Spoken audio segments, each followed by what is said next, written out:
Hey, it's Friday. We're back with another episode of Go FUD Yourself. Today is FU Friday, and first FU of the day is going to go to my friend Bullen. FU Bullen, what's going on? Hello. My first FU is going to my camera. I don't know why it's being very difficult today, so I apologize for being a little in the dark, quite literally. I kind of joke that I look better in the dark and after people have had a few drinks, and that's kind of what you look like. You look like you're in the dark, and I've had a few drinks, so it's a good look. It's an analogy for how I live my life. Just always. Yeah, right. Too funny. All right, man. Well, just a quick intro for people that don't know you. Obviously, you're a big swinging D at DeFi Kingdoms, but maybe just tell them quickly kind of what you do and what DeFi Kingdoms is, and we'll go from there. Yeah, I am the head of player engagement for Kingdom Studios, which is the development company behind DeFi Kingdoms. DeFi Kingdoms is a cross-chain play and earn RPG built on top of a DeFi protocol. So we have all of your normal DeFi aspects, and then building an RPG on top of that, including stuff like actual combat with your NFTs, what you would expect from an RPG. So super excited for that. Always excited to be here on Go FUD Yourself. It's always an honor. And looking forward to today's stream. Let's go. Yeah. Well, for anybody that for anybody that doesn't know DeFi Kingdoms, check it out. I mean, you guys have been building this for a long time, as long as I can remember, two and a half, 3 years now, it seems like, or maybe even more. A little over 2 years. We launched in August of 21, so a little over 2 years now. So it's been a minute. You've had your fair share of elation and challenges, and you're still here building strong, and the game keeps getting better. So hats off to you guys. I mean, there's a good cohort of teams that really tightened up the belts, so to speak, and head down and built through the bear. And in my opinion, DeFi Kingdoms is one of them. So thanks for joining, brother. Appreciate it. So today we're talking a ton about scams and all of this other stuff. Oops, I didn't mean to turn that on yet. We're talking about a bunch of scams, scammers, all of this stuff. There's a reason for this theme. I like to say FU to scammers because they suck. But the theme here is, and this maybe will be something that we'll kind of hint to many, many, many times over the coming months.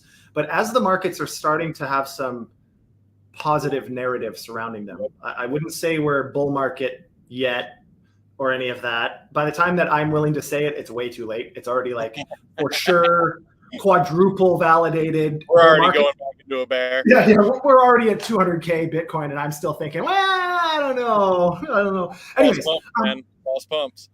Right, but all of that to say, I think again, I'm seeing on X, people are getting that positive warm fuzzy. We're starting to see all the shilling engines come back out. We're seeing all the crypto YouTubers having alpha again and all of this other crap. And my point is that last cycle, we talked about this a lot, kind of as the cycle was turning into a bear.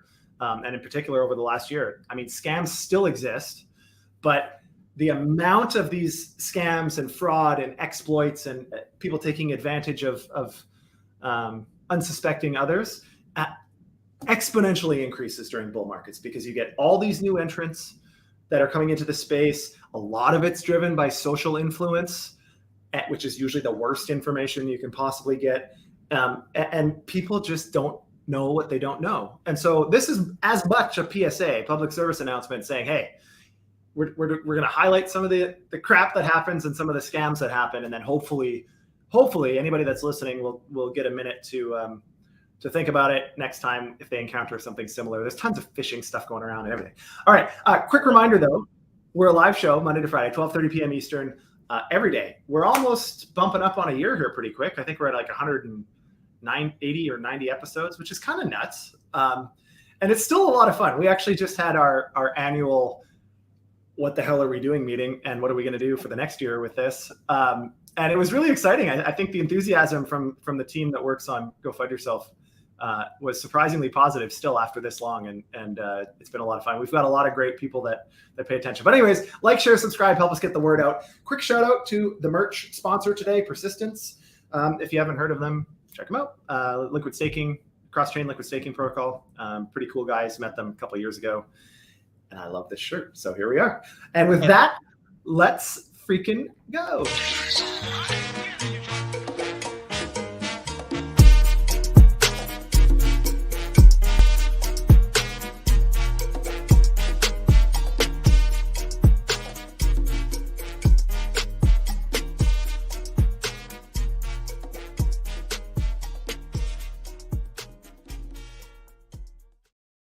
All right. Oh, they caught me dancing on video. Oh boy. Funny story. The episodes from the pod are starting to get out. Like people are starting to be able to search them and look for them. I saw someone comment in a random channel that isn't even my channel, showing a screen grab of a particular time tag on the video where I was talking about a specific thing, and related to a project that we're involved in. And I was like, holy crap, like people are actually going back to find this to validate whatever their opinions are, which is kind of weird. It doesn't seem real when people are actually searching your content. I guess maybe I've never really intended to be a content creator. Like that was never really my goal.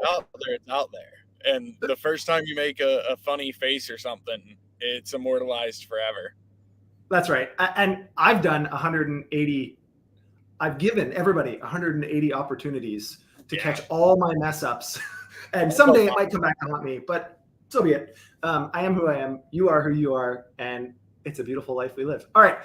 Enough of my philosophical nonsense for today, but we're going to start talking about Lloyds Bank. And Lloyds Bank, obviously a large bank in Europe and globally. They are suggesting that there is a 23% increase in cryptocurrency investment scams this year compared to last year. I have a whole bunch of reasons for why I think that is, obviously. And they're saying on average, people are losing over 10,000 pounds, which is that's a lot of money per person. I mean, if you look at the average savings totals in Western jurisdictions, I mean, 10,000 is a lot of money for most people. And so for everybody, 10,000 is a lot of money for me, for you, I'm sure it's a lot of money for everybody. And it's kind of crazy. What are your thoughts on this? Like, I mean, you've been around for a minute. I talk a lot about how often I've been scammed as an example of, even if you're in the space, even if you're somewhat prudent and somewhat aware, it still happens. What are your thoughts on that? Have you been scammed? It definitely does still happen. Unfortunately, I will admit, I actually got my Discord compromised like a month ago, and by something that I've seen 1,000 times, but they did it better. They did it way better, and it worked. I fell for it. Thankfully, no harm done. Got all my, no damage, but definitely a good reminder that no matter how long you've been in the space, no matter how many times it happens. And it's we've all been rugged. We've all had exit scams, like some of that stuff you just can't avoid. Exploits. Yeah. I mean, some exploits you can, and that's where a lot of it comes down to, like Lloyds Bank said, on average, people made 3 payments before they realized it was a scam.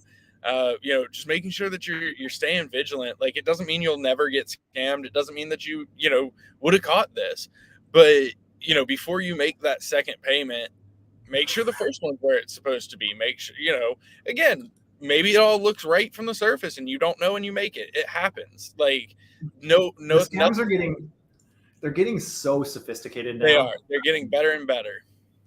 Which is unfortunate, obviously. I mean, you can't beat yourself up for it, but you have to know what these risk vectors are so you can. This kind of stinks a little bit. We would have cured cancer already, but that's okay. Yeah, I mean, obviously, over time, hopefully, we have better ways to sort this out. Another funny anecdote. Well, not funny, actually, really sad. But the close, near immediate family members of ours just lost over 50,000 to a scam. And they're older, and they obviously know that this is what we do for a living, both my wife and I. And they got scammed. They didn't even ask us about it. It was a Facebook scam, an Elon Musk crypto project, which is a big thing right now, XAI and all this other nonsense. There's no token for anybody that's listening. There is no token associated with XAI, and there will not be. Those are all meme coins. Anyways, there's so many of these scams going around, and there was like real people. They convinced these family members of ours to let them remote access their computer and do all this stuff. And it was like multiple weeks of this before they got all the money, and they sent it in tranches, similar to what you were saying. They sent it in tranches. And then all of a sudden, when they were supposed to get their first monthly ridiculously outsized yield check, Right. all of a sudden no one was you couldn't get a hold of anybody. Yep. So those are some real scams. I also have some other friends, actually a group of professionals, so like dentists, doctors, and attorneys that I was kind of mentoring after DeFi summer, just teaching them about crypto and how to make money and how to not lose money and how to avoid scams.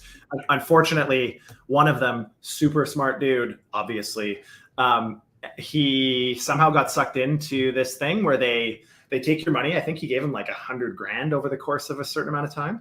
So they you give them your money, and they give you this, they tell you that they're going to invest it in some some scheme, and they're going to give you this exorbitant yield every day. And so like for the first few weeks, you see this yield compounding, and you're going, holy moly. Like, so they've built dashboards, and they essentially built an application. They might as well just do it the right way. And these people get scammed. And then all of a sudden they think, okay, I've tripled my money now. I'd like to take some out. And it's not there. Yeah, because they're using his money to show the other person their yields, while they're using that person's money to show him his yields, so that they keep putting money in, and then suddenly all the money is gone. Exactly. So to sum up, Lloyd's Bank, and we've reported actually on similar things out of Canada, out of the US. I mean, it's everywhere.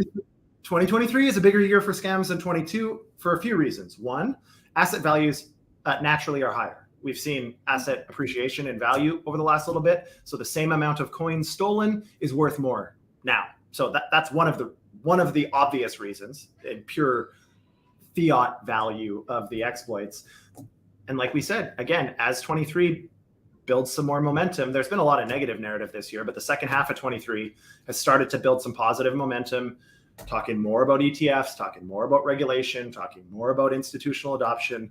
I mean, BlackRock yesterday registering the trust company for the ETH ETF. Like, things are starting to come around. And for that reason, we're getting a lot more people, again, unsuspecting in the markets. Okay, we can move on from this one, and we'll talk a little bit about another type of scam. And this is actually very common. And for some reason, this is the second one out of Canada.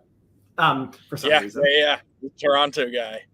There's two. The one guy got kidnapped and beat and like tortured when they caught him. And then there's this guy. This is a different story.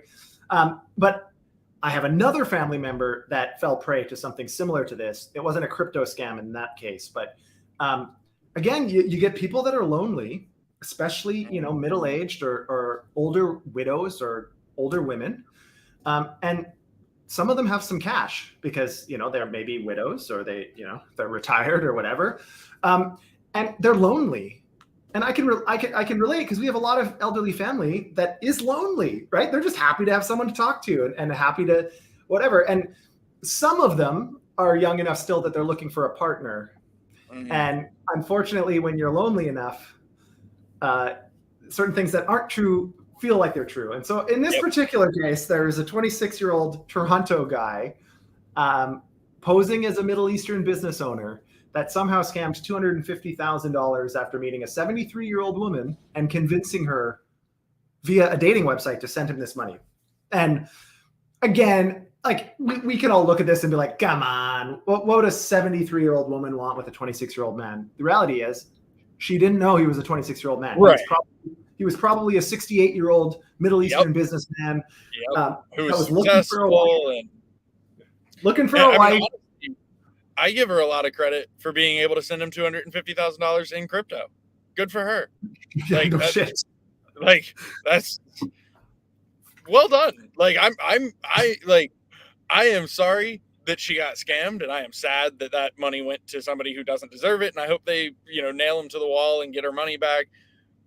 But I'm impressed that she got it into crypto, and good for her. Like, she has a future in this area. She's just gotta learn to watch some scammers. But yeah, I think she's gonna be great in Web3. Like, she's ready for DeFi. She's gonna make it. She's good to go. Absolutely. But anyways, I mean, these people, and the point of us talking about all these articles, and we've got a few more still to discuss, quite a few.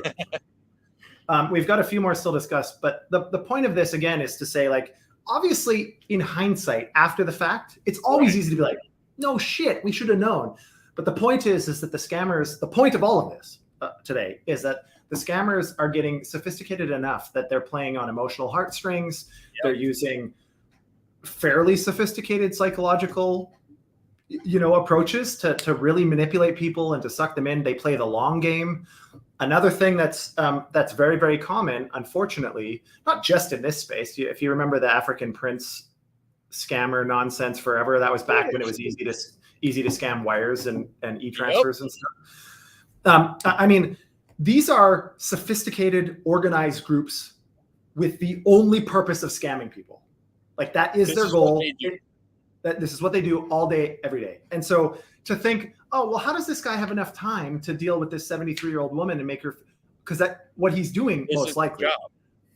He's talking to 100 of them. And so all you need is one or two of them every 6 months to fall prey, and they're printing $500,000 a year. Yeah. Printing money. So anyways, just be vigilant. Like anything that seems too good to be true, even in crypto, probably is. Especially in crypto. But I mean, there are some things that we've come to expect, right? Occasionally, but you have to understand why. And so an example of that is new protocol launches, yields are 10,000% for the first week. Well, that is too good to be true, and it's unfortunately not true in perpetuity. But if you pay attention, there's a reason for that. It's to scale liquidity. Right. But otherwise, man, people just gotta be vigilant. Well, and that's so much of it comes down to two things that can never be said enough. And even so, still not foolproof, and things will happen. But number one, not your keys, not your crypto. That simple. You don't own it unless you hold it. And the other one is, the whole purpose of Web3 is to be a trustless space. So if you are doing something that requires trusting someone else, probably an issue. The entire plan is to be trustless. Well, especially now, right? Because we're focusing so much on, what does self-custody mean? What are some of the 0 to 1 innovations of blockchain? And I mean, I talk about this a lot, but there's a couple that we all hold on to for some reason and are not willing to separate. And that's anonymity and privacy. Those two things, for some reason, any of us that have been around a minute are like, I'm never letting go of that, which is very unlikely to be sustainable. But all of the other 0 to 1s of blockchain, transparency, interop, composability, near instant settlement, global access, there's all of these incredible things, trustlessness, permissionlessness. There's a lot of really interesting things that the technology actually brings to prevent this kind of shit. So to your point, if it's not taking advantage of those things that are clearly there to protect uncertainties and trust issues, why wouldn't they be there? Why is this one piece centralized like that? Why do I hold custody of your money? No other protocol does. Why am I? Anyways, so all of this to say, be vigilant. Obviously, there's a lot of these people that are trying to pull on these heartstrings. And so the first two articles that we've talked about are, kind of, unfortunately, taking advantage of vulnerable people. Yes. And that's what they're going to,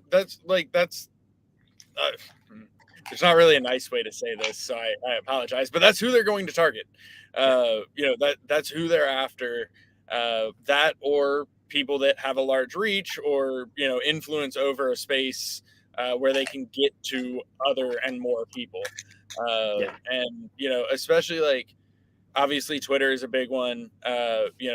Good Lord, if somebody's spam replying to posts of advertising an airdrop, it's not real. And if it is real, you probably still don't want to be a part of it, to be perfectly honest, but that's up to you. You learned about an airdrop on X. Right. Chances are, the alpha's gone. The alpha's gone, or it's a scam. God forbid you send a tweet that includes the word MetaMask. Holy crap. Pay attention to that kind of stuff, though. There's one that no matter how many accounts I block, There's always another one. I can't believe nobody's talking about this money-making tool. Yet nobody's talking about it because it doesn't exist. It's not real. Don't click on it. Or Miss Joan pays me $5,000 a day for my $10,000. Yeah, okay. Right. No. But even those are the big X ones. But even on in Discord, if you're in a Discord server, theoretically you should be relatively familiar with that project, right? If one of the like moderators or admins or whatever of that Discord suddenly posts an announcement about this surprise airdrop to the first 1,000 people that sign up, would that project do that? Like, I'm not saying that no projects will. Those projects exist, but you should be familiar enough with that project to know if it's something they would do or not. Does that project run on Avalanche and they're saying we're doing this airdrop on Ethereum? Yeah, it's probably like, look for those indicators, like no matter who it's coming from. Because like I said, my own Discord got compromised. Thankfully we have a setup in place to where, I banned myself from that server. And we had everything deleted and cleaned up within, 2 minutes. So we've got a very good setup and we're fortunate. But, a lot of people don't. We were doing an airdrop on Ethereum. We don't do anything on Ethereum. Why would we be doing an airdrop on, pay attention. Yeah. Like, absolutely. Again, some stuff will still happen. I'm the one that fell for the Discord compromise. But the more you pay attention, the less likely you are to be a victim. And the more likely it is that if you are a victim, it will be a smaller. You'll realize it sooner. Yeah. Right. Totally agree. I think to kind of maybe move on from this section, we can sum up by saying, F you to all crypto scammers. Yes. Get a real fucking job, please. If you put that amount of engineering and ingenuity into anything positive, you would make probably more money. So just do that. Stop stealing money from people that can't afford it, and do contribute something else. To the world. Yeah. Contribute to society in a positive way. You bunch of jerks. Yes. Okay. So the next one is crypto founders that we're going to talk about a little bit. It's not a whole ton, but obviously with SBF and with all of this nonsense that happened in 2022 and into 23, starting to kind of clean itself up, if you want to call it that. Sure. It's unfortunate, and I think again a testament to why, as you said, if you don't have custody, if there's a centralization feature here, there's because of the lack of global consistent compliance and regulation. There's really there are rules, but there's not the same feedback loops to catch them soon enough. So an example of FTX is there are actually laws and rules, as we saw. He was convicted of wire fraud and all of these other types of illegal activities under securities regulation. Those were all existing laws. The difference is when you're not meaningfully regulated and have meaningful compliance processes, they can't catch it until it's an $11 billion hole. Until it's way too late. Right? And so this case is another one of those. Now, there's two sides to these coins, and I think it's worth, just steel manning the other position. There is a possibility that these are just young, inexperienced founders, which is very common in crypto. You're young, you're inexperienced. It's not an excuse. It doesn't make it acceptable. Just because you don't know the law doesn't mean you can break it. Right. It's not allowed. Obvious. Oh, I didn't know I couldn't kill that person, so it's not murder. But it can happen. It can happen to these people in good faith. Now, SBF apparently having no clue and about anything going, that's unacceptable from an executive, obviously. There are things in our organizations that I don't know every detail about. Yeah, absolutely. And that's especially when you look at crypto projects, a lot of times, and I guess really not even crypto projects necessarily, it's just a much blurrier line with crypto projects. Yeah. But in any organization, information is siloed to some extent. Some more than others, it just depends. But as somebody, we're building a crypto project, we're building a crypto game. We are very vigilant about any possibility of anybody insider trading. We're going to make sure that we just, we're not even going to let ourselves be accused in some way, shape, or form, we're good. Yeah. We're going to make sure that does not happen. Yeah. But, at the same time, like, yeah, there's people on our team who, don't know every detail of what's coming next because it's not relevant to their jobs right now. Yeah. And so, if they make a purchase and then a week later we release something, and guess what? That release benefited them. There is a level there of, legitimate ignorance is the wrong word, but lack of knowledge, lack of information. Like, there is an extent. Do I think that's the case with Bitwise?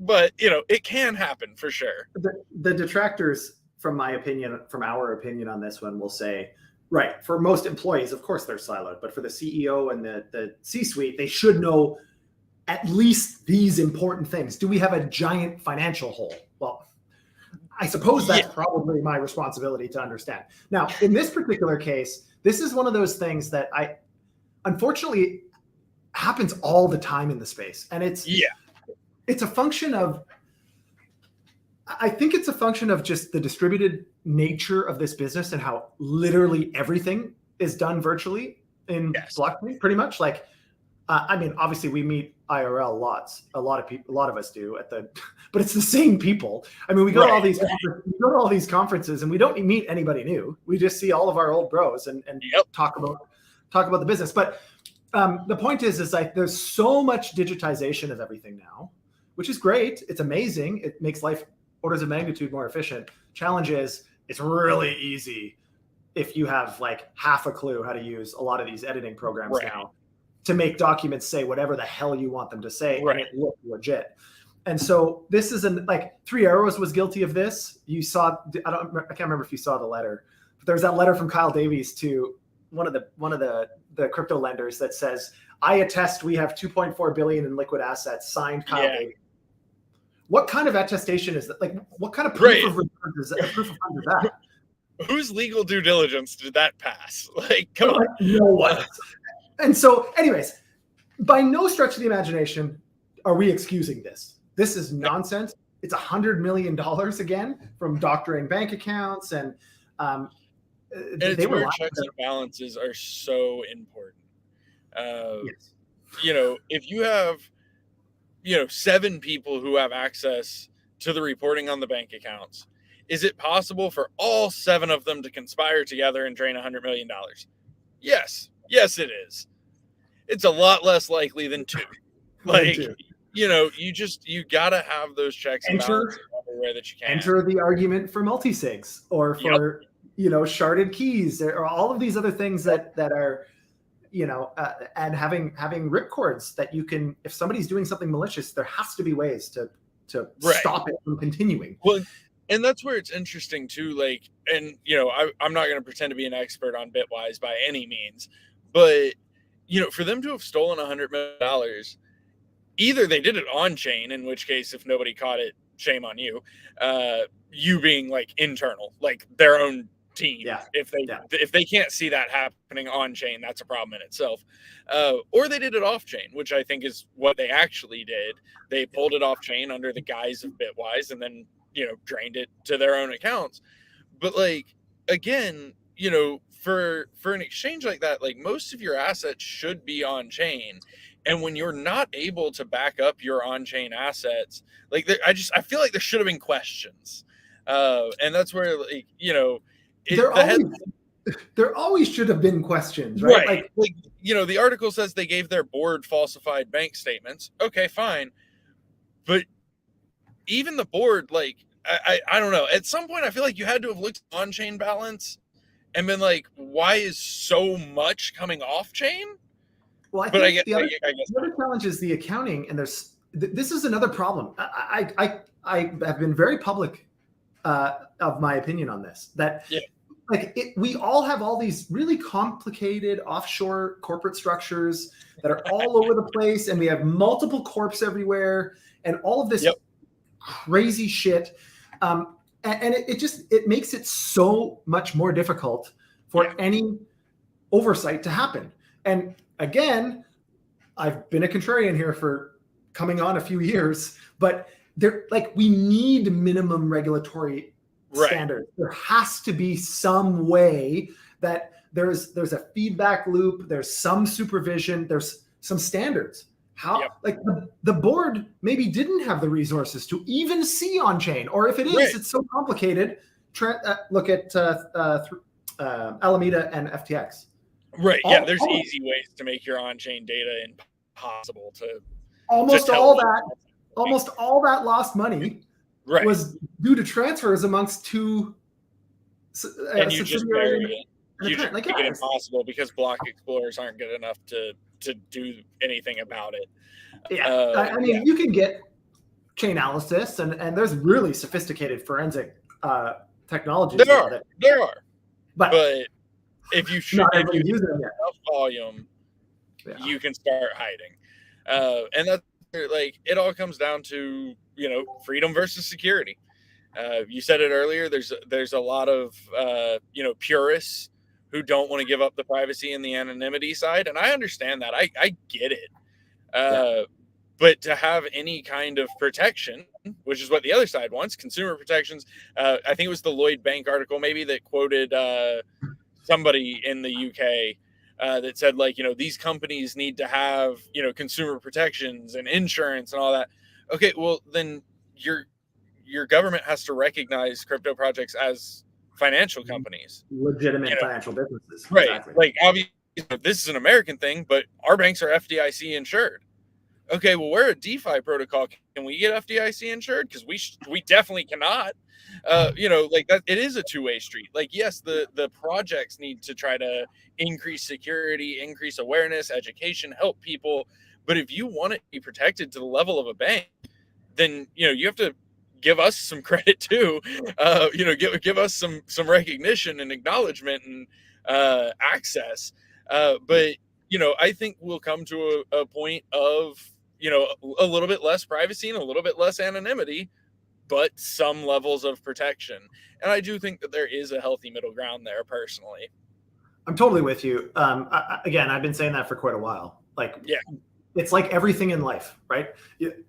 If you're on one pole of a spectrum, I mean, and the other half of society is on the other pole of the spectrum, there's going to have to be some middle ground. You're never going to get a pure decision on either end.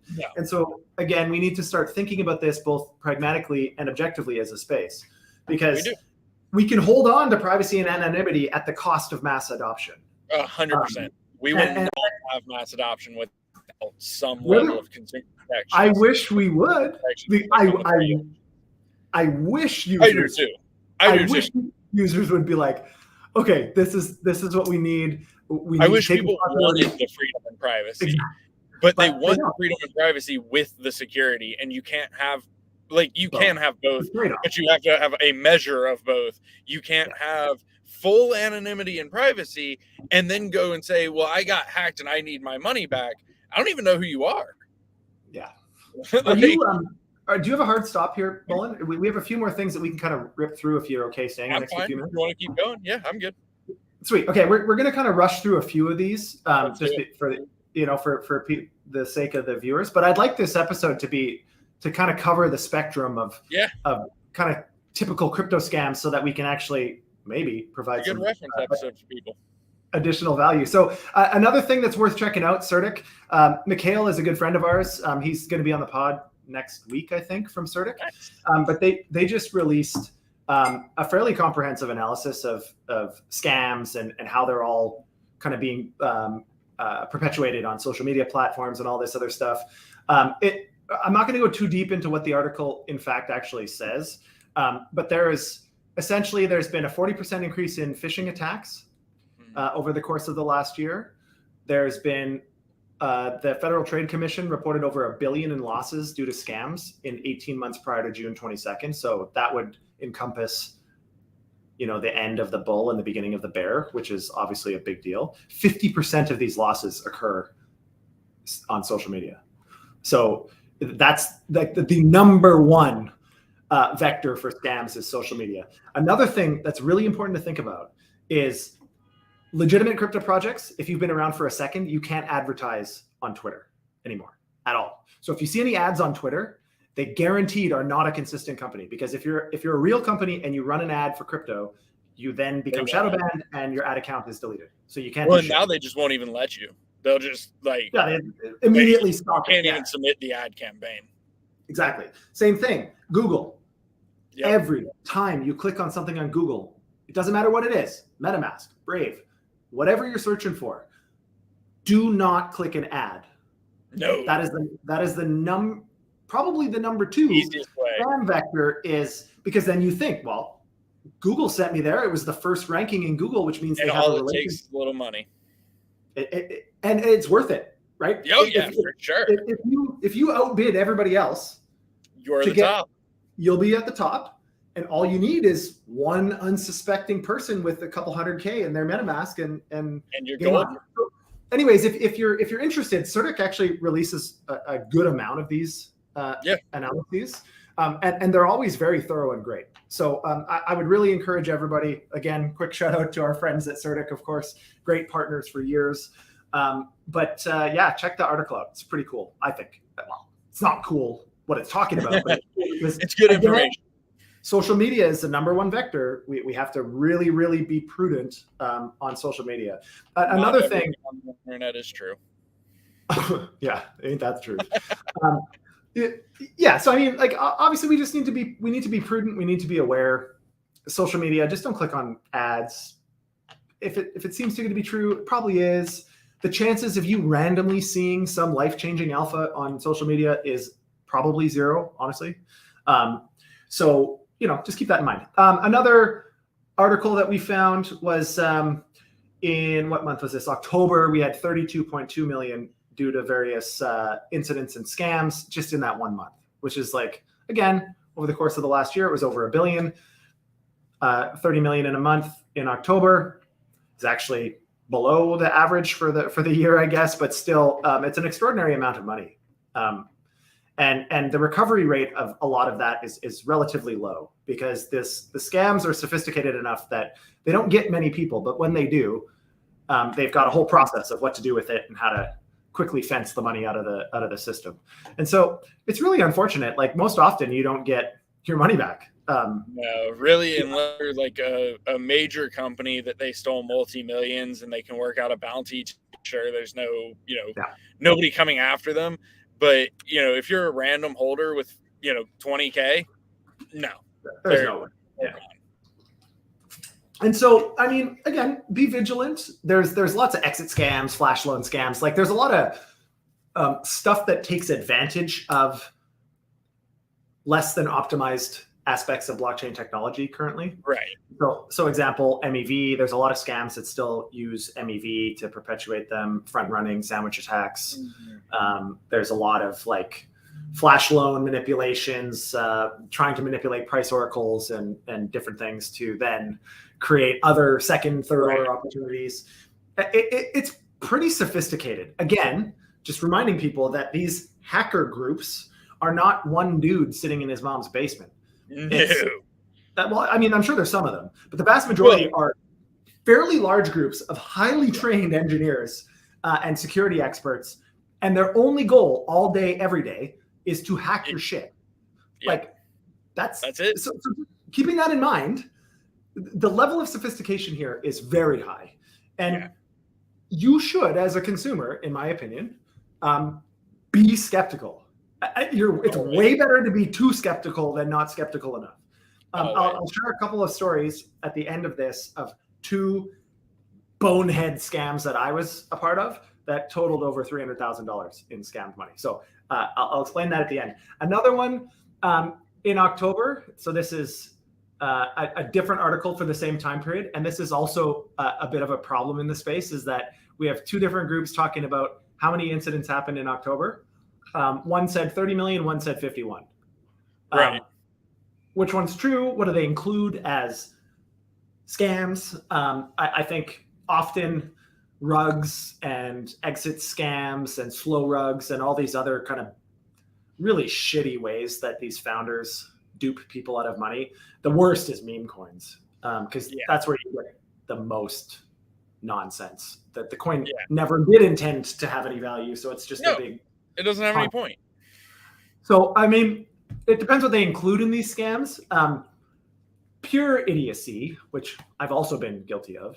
Obviously, just making dumb decisions. Fine, that's one thing. Or things that are somewhat out of your control, exit scams, rug pulls. Yes, there are ways you can reduce the probability of it happening, but those things are somewhat out of your control. This other stuff, like generally, you have to physically do something to be able to get scammed. You have to participate actively in the scam. Right. And so just keep that in mind, that if people are asking you to do something that seems odd, why is somebody from this company calling me? Like, what? Right. Or, like all of these things that in hindsight, it's always clear, but don't give them your seed phrase. Don't give them your mother's maiden name. Don't give them your PIN code. Your social security number. Like, come on. Don't give them your social security number. And so, another thing is in terms of public service announcements, since probably a month or two after, being in the space, and in particular after we started businesses in the space, all of my crypto transactions live on a series of devices that aren't connected to any of my other devices. They're not connected to cloud. They're not connected to the internet 99% of the time. They all have YubiKeys.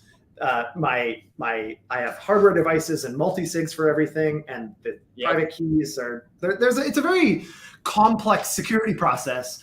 But the point is that's what you have to do if you want to. Right. That's how you stay safe. If you want to be responsible for your own. Put in the effort because it's worth it. Totally worth it. Obviously, I generally sleep. It would be pretty hard to steal, to brute force steal money from me. Right.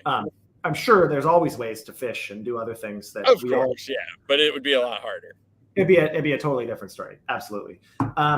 Anyways, apparently there's been a drop in incidents. A drop in incidents, maybe in the raw number of incidents. The amount exploited is more. I think we're going to see an exponential increase in this nonsense again. Unfortunately, that is more than likely, yes.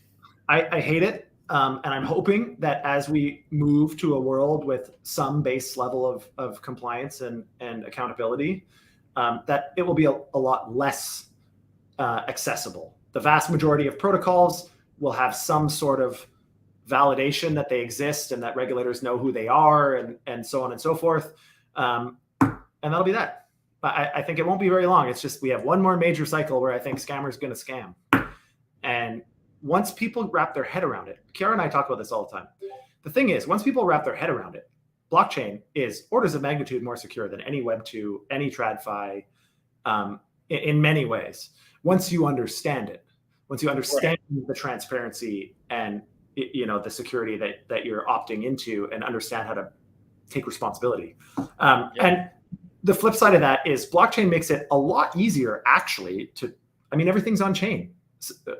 Ideally, everything's on chain. And if it is, look at how quick Zenledger and all these other protocol platforms now for taxes and all this other shit. Like, the software programs are very sophisticated in tracking asset movements. Like I said, Chainalysis has partnered with almost every major government globally. They're making task forces in Canada, Australia, the EU, like all of these policing groups that are focused on dealing with this fraud. We will get ahead of it. Yes. And then the phishing scams will last forever, unfortunately. It's just going to take a minute. The phishing scams, obviously, that's going to happen for as long as. Calls about my car warranty. I need your social security number. Your car warranty is expired. What?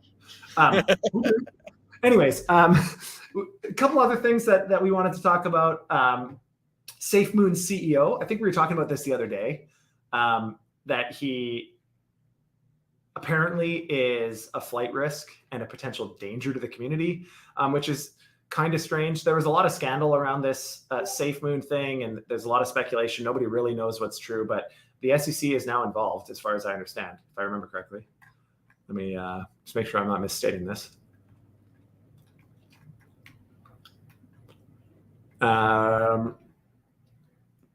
His bail release was suspended in a New York court. Originally, they were going to give him bail at $500 grand, but now they've decided not to. Anyways, F you to this guy too, mainly because it's just a big scam where a lot of people lost money. I don't want to get too deep into SafeMoon today because it kind of detracts from what we're talking about a little bit. This is another, but to the theme of the conversation, this is another one of those things that, I mean, these are these quasi-centralized companies again, that Right. it's always that little centralized piece that ends up becoming the problem later on. And SafeMoon is also not excluded from that category. Yep. Another thing is another kind of PSA for crypto natives. I'm gonna let you jump on this one because you spend so much time on social media and you deal with a lot of the kind of OGs. So what are your thoughts on this one? Do you think that even OGs are susceptible to the nonsense from YouTubers, or what are your thoughts? 1,000%. Yeah. No, if anything, to be perfectly honest, this one might be the one that's even more targeted towards OGs because they've seen it work. They've seen that YouTuber, and maybe not even that YouTuber, but they've seen other YouTubers who said, this is going to go up 300x, and then the next day it did. They've seen the power that social influence can have, because that's where so much of this comes from, is that the social influence is very real. And some people weaponize it and use it for their own personal gain. But it really goes back to, like, this is a trustless space. Don't trust anyone. That includes, influencers, YouTubers, Twitter accounts, like, they are not licensed professionals. That's where the phrase NFA, came from, not financial advice. They go on these streams, they say not financial advice because they are not experts. I love our YouTubers in the entire Web3 space. Like, they make this space so much better and they get it in front of people. Like, this is not meant to be shade by any means towards content creators. But if you're watching a content creator and going, well, I'm just going to throw my money where they say, like, that's probably a bad choice. That's why DYOR, do your own research, is also a phrase. Listen to the influencers, listen to the social media posts, like, track that stuff because it is relevant information, but don't just blindly follow it. Always, always, always do your research first. Make sure it's a project you believe in, that you are comfortable with, that you are familiar with before you ape in.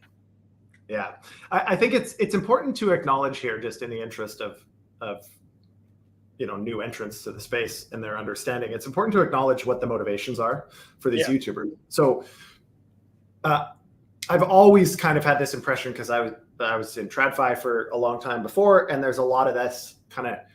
There's a lot of nonsense that happens in TradFi, believe it or not, too, where people they have these. Actually, a statistic that's pretty interesting is if you look at just the quartiles of mutual fund performance, it's statistically significant that the first quartile mutual funds almost always end up in the fourth quartile the next cycle. And the reason for that is they get too big. There's a whole bunch of reasons. There's a whole bunch of reasons that they end up rarely performing consistently. And that's actually very few hedge funds, VC funds, investment companies, investment brokers actually outperform just the simple S&P 500. Like simple indices, simple ETF with way less transactions and fees, on average, is a better bet. Now, the reason I'm telling you this is because a lot of these crypto YouTubers come in saying, oh, I did this that did 2000x, this that did 5000x last cycle, this that did, now pay me. Pay me for my signals. Pardon? No. If they try to ask you to pay them for any access to anything, it's almost invariably a scam. Another thing is, if these people were that good, if they were that good that they had such asymmetric information that they hit all the gems, they don't need to sell you subscriptions.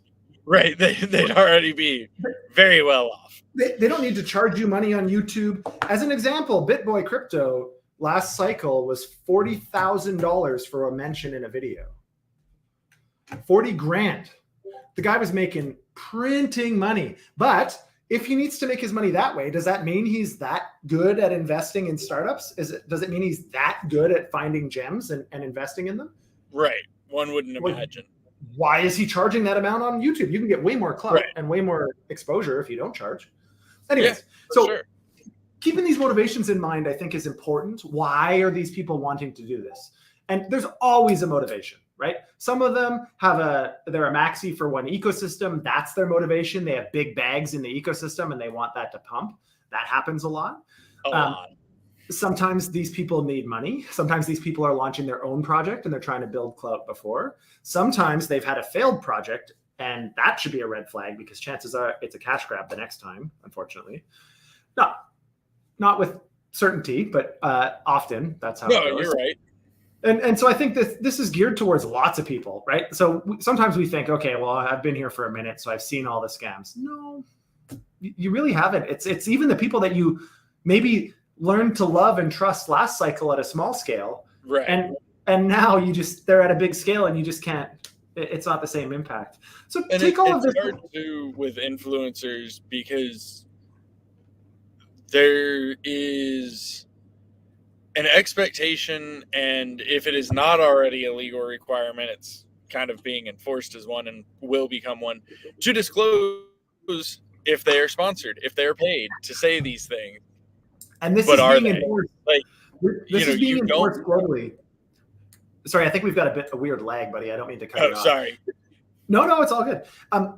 This is being enforced now, though. Like we saw Kim Kardashian, we saw the Paul brothers, we've seen Kevin O'Leary, Giselle, and Brady. Like, there's a lot of people that have been now slapped on the hand.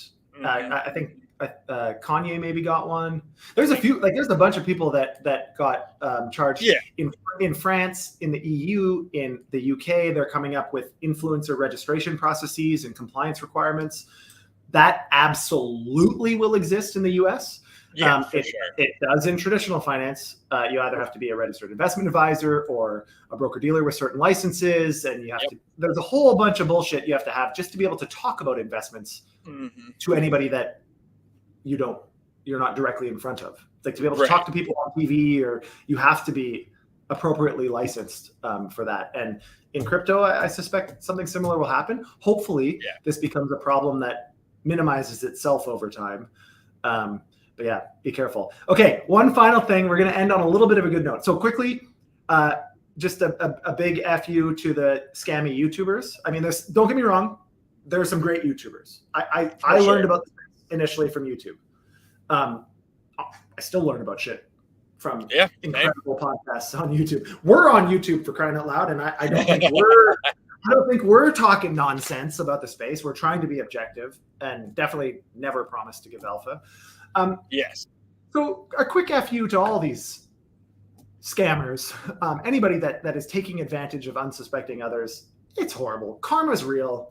In my opinion, you're never going to end up net better off by being a piece of crap. So don't be a piece of crap. Contribute meaningfully to society. If you're that good of a hacker, you can be an even better legitimate participant in society. So please do that. On a bit of a happy note, if we can call it that, it's happy for me because I wasn't exposed. So that's the caveat here. But Celsius has found its way out of bankruptcy. Why do I want to talk about this? Well, the reason Celsius got in bankruptcy is another one of those centralization nonsense. Mashinsky and his wife and all of this other bullshit that should never have gotten to the scale it did before being caught, but it did. And so Celsius went bankrupt. They had a big mining business. They had a whole bunch of stuff. The reason I want to talk about this today is another example of that shit happening, but there's a feel-good story here. A good friend of mine, Michael Arrington, quick shout out, he owns Arrington Capital, Arrington XRP Capital. And he put together a group to purchase this out of bankruptcy. They've very creatively and I think hilariously called it Fahrenheit, which is how we talk about temperature in America, which is hilarious. Celsius to Fahrenheit, which I think is really funny. But this is actually one of those, I have a ton of respect for their approach here. Their goal here was to buy the assets. Obviously, it's like an auction process, essentially. Was to buy the assets. And then they have a whole plan strategy on how to revitalize the mining business. They brought in some experts from the second and third largest mining businesses on earth to help kind of restructure this whole thing. I think they have 130,000 or 140,000 miners at Celsius. It's a lot. It makes them, I think, the I think it makes them the second largest mining firm immediately. That's awesome. And so they're doing all of this stuff. Arrington is creating, as far as I understand, a certain funds and different things to invest that capital in startups, which there's very few that are better than Arrington at turning multiples. Again, I'm grateful to be able to call him a friend and somewhat of a mentor. He's a smart dude.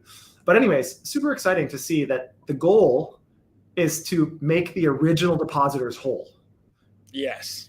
And so we're going to end on a feel-good story. There's a lot of scams. There's a lot of nonsense, as we've talked about this whole episode. But there's also really good people in the space. There are good people who want to do the right thing.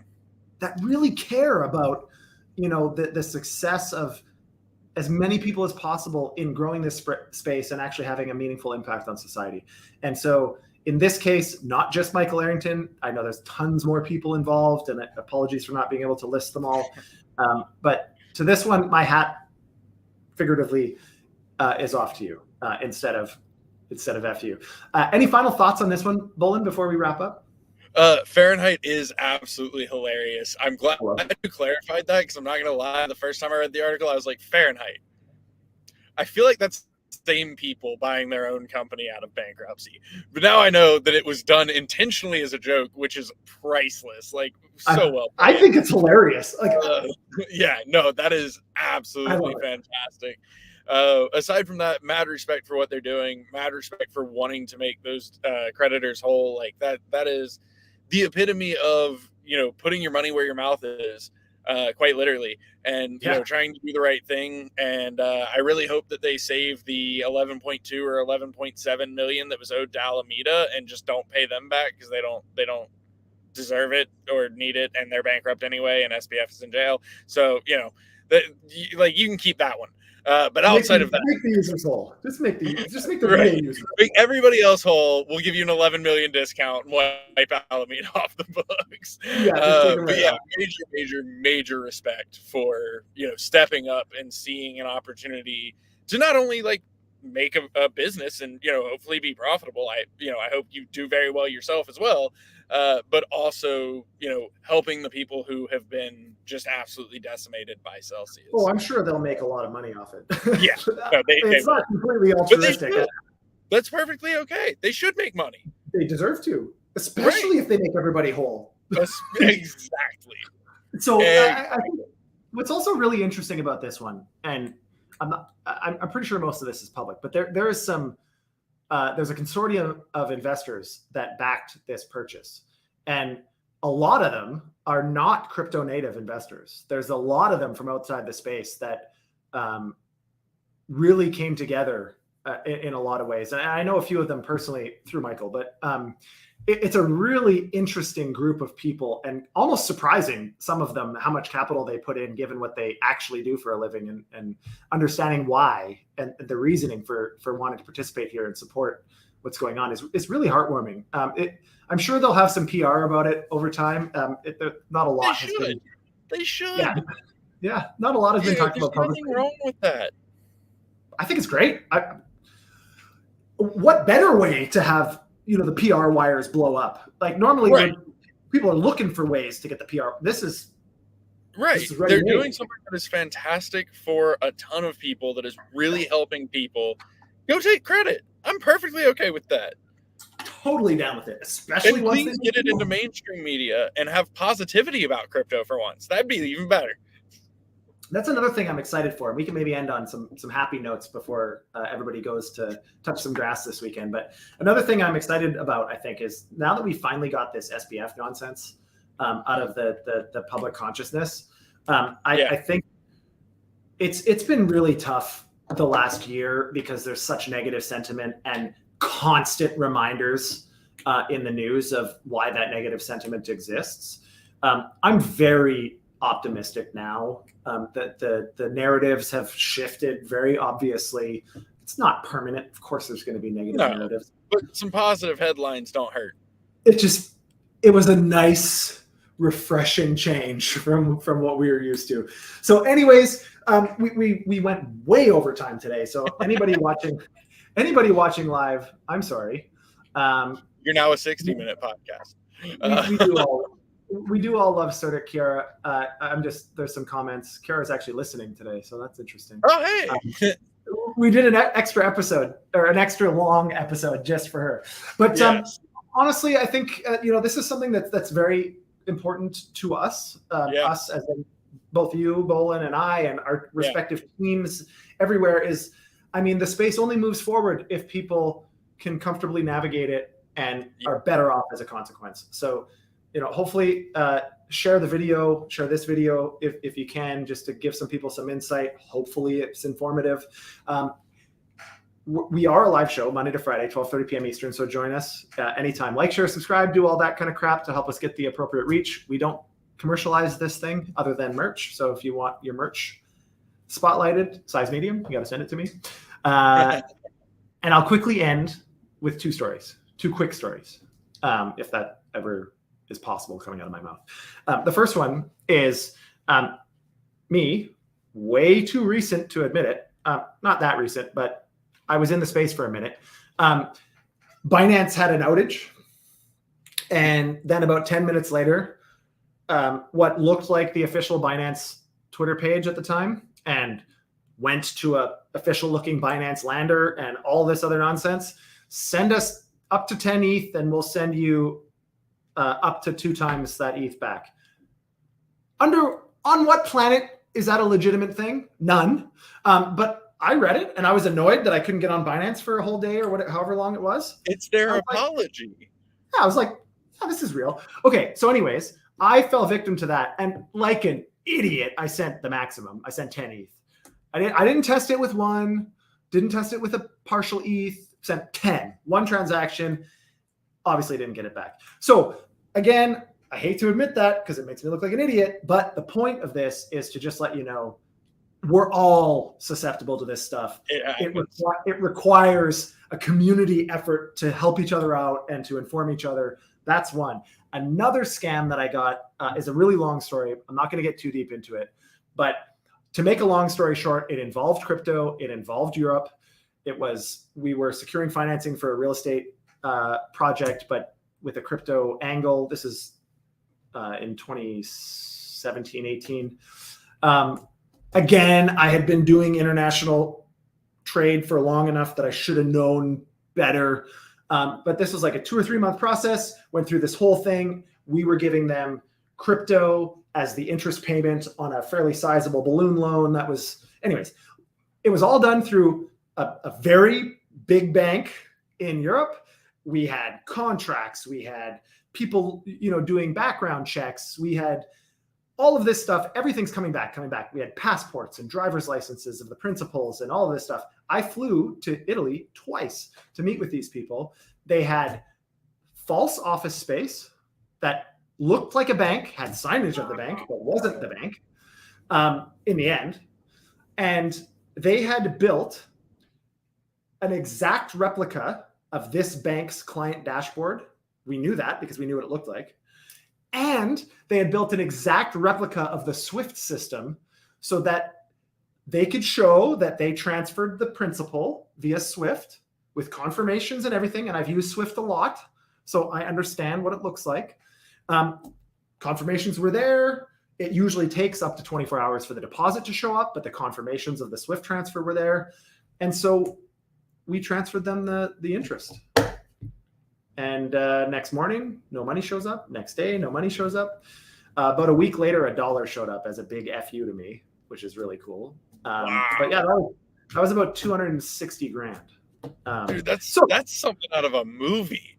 Like it could be a movie. And at the time, I thought about like, what do I do? Do I go to Interpol? Like, so again, right. In hindsight, I've done a lot of like individual forensics on this thing, and as much as I could possibly do. And we know who it is. We know who their real name is and all this stuff.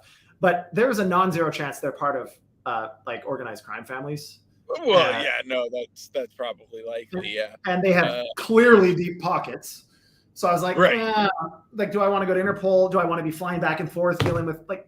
I was like, no, okay, I think you turn that into a movie script and recoup your money because that is a movie. That's wild. My wife and I talked about it after. And I was just like, okay, so 250 grand. we have to assess probabilities. What are the chances we're going to get any of the money back? Near zero. And how much time, effort, emotional, mental energy is it going to take? If I took, same thing I say to these scammers, if I took that same energy and put it into anything positive, it'll be momentum building as opposed to super frustrating. Yes. So that's what we did, and it worked out okay. I think at least here we are. So, but also turn it into a movie, because that's also wild. I hope you don't beat yourself up for that one, because holy crap. Also, we'll turn it into a movie. But my point is that these scams are sophisticated. So even when you're being prudent, there's always a possibility that you can be getting scammed. The key here is don't go an inch deep and a mile wide when it comes to how willing you are to question some of these too good to be true things. That's all. That's all you can do. You can't avoid everything. That's my point. So, you can't completely minimize that risk, but you sure can reduce it by being prudent. That's our public service announcement today.